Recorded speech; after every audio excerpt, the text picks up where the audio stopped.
கேள்வி ஒன்றாக இருந்தாலும் பதில் எப்படியா இருக்கான், ஆளுக்கு ஏற்ற மாதிரி மாறுபடும். நேரில் வந்துட்டால் என்ன பண்ணிடலாம், எல்லா கேள்வியும் கேட்டு தெளிவாக. அதுக்கு தான் சத் சங்கம். என்னுடைய நோக்கம் எல்லாம் மனிதர்கள் எல்லாம் மகிழ்ச்சியாக இருக்கணும், அவ்வளோதான். அகங்காரன்றது ஒரு அழகான வார்த்தை. அகத்தை அலங்கரித்து வச்சுருந்தா அது பேர் அலங்காரம். அலங்காரத்தை தான் அகங்காரம் அப்படின்றாங்க. நானாக இருக்கிறதுக்கு அகங்காரம் இருக்கணும்.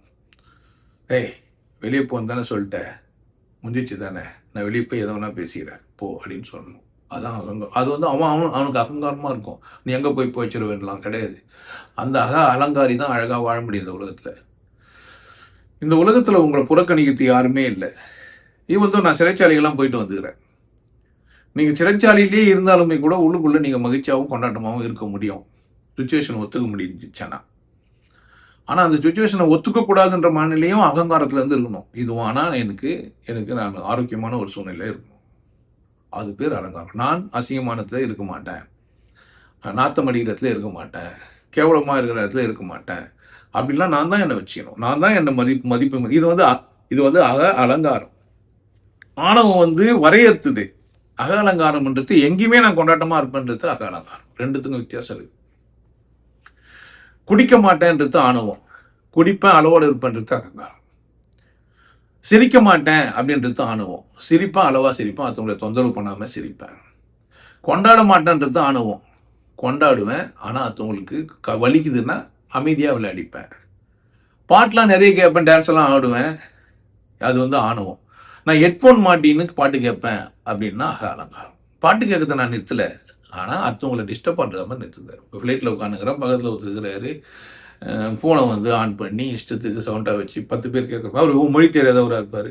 ஒரு ஹெட்ஃபோன் வச்சுப்பேன். ஏன்னா அது அப்படி எனக்கு எப்படின்னா அடுத்தவங்களை தொந்தரவு பண்ணக்கூடாது அப்படின்னு நினச்சி வாழ்கிற ஒவ்வொரு மனுஷனுமே அலங்காரி தான்.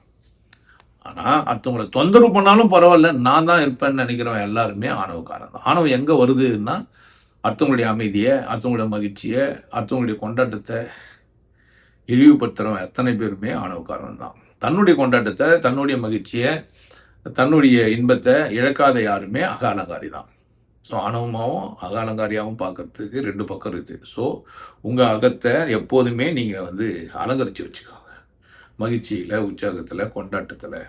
உங்கள் கண்கள் ஈரமாக இருக்கலாம், அடுத்தவங்க மேலே இறக்கப்படுறதுல இதெல்லாம் நீங்கள் அகங்காரியாகவே இருக்க. அதுதான் அலங்காரம். நான் யாரையும் இன்புறுத்து பார்ப்பேன், யாருக்கும் மகிழ்ச்சியை தருவேன்ட்டு. நான் ரொம்ப சாதாரணமாக எல்லாருக்கிட்டையும் நேற்று கூட போட்டிருந்தேன், ரொம்ப சாதாரணமாக எல்லாருக்கிட்டையும் மன்னிப்பு கட்டுவேன். நீ காலையில் கூட ஏன் அண்ணா அவங்க நம்மளை தப்பாக புரிஞ்சுக்கிறாங்கல்ல, வலிக்குது அவங்களுக்கு. சரி, உனக்கு ஒரு வழி ஏற்படுத்திட்டா மன்னிச்சிடுன்னு சொல்கிறதுல ஒன்றும் தப்பு கிடையாது. சில பேர் மன்னிப்பு கேட்கறது கூட மாட்டான், மன்னிப்பு கேட்கவே தெரியாது. மன்னிப்பு நம்ம பெரிய குற்ற செயல் மாதிரியும் அது நம்ம அப்படியே நம்மளே இழந்துருவோம் மாதிரியும் நினச்சிப்பான். ஏன்னா ரொம்ப சாதாரணமாக எல்லார்கிட்டையும் மன்னிப்பு கேட்க, நான் மன்னிப்பு கேட்கறதால குற்றவாளி நினச்சிப்பான் அவன். நான் மதங்களெல்லாம் பேசுகிறேன், மதங்களை கடந்து இப்போ பேசுதில்ல அவ்வளோவா. பேசும்போது அப்போது மதங்களை கடந்து சிந்திக்கிறதுக்காக நிறைய பேசும்போது மற்றவங்களுக்கெல்லாம் வலிச்சதுக்காக நான் வருந்துகிறேன்லாம் வீடியோலாம் போட்டுக்கிறேன். பழசெல்லாம் போய் பார்த்தீங்கன்னா தெரியும்.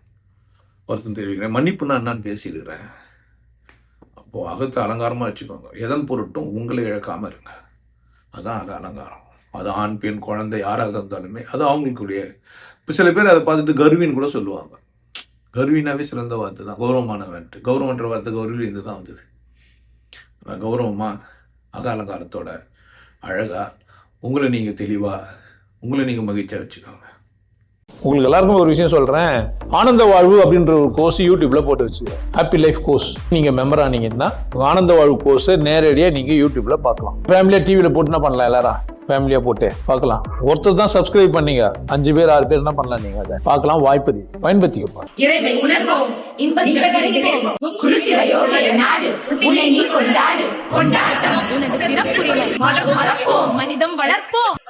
நல்லா இருங்க, சிறப்பாக இருங்க, கொண்டாட்டமாக இருங்க. உங்களை நீங்கள் மதிப்பு மிகுந்தவராக மாற்றுறது உங்கள் கையில் தான் இருக்குது. நல்லா இருங்க. நான் ஒரு வாய்ப்பு, என்னை பயன்படுத்திக்கலாம். நல்லது.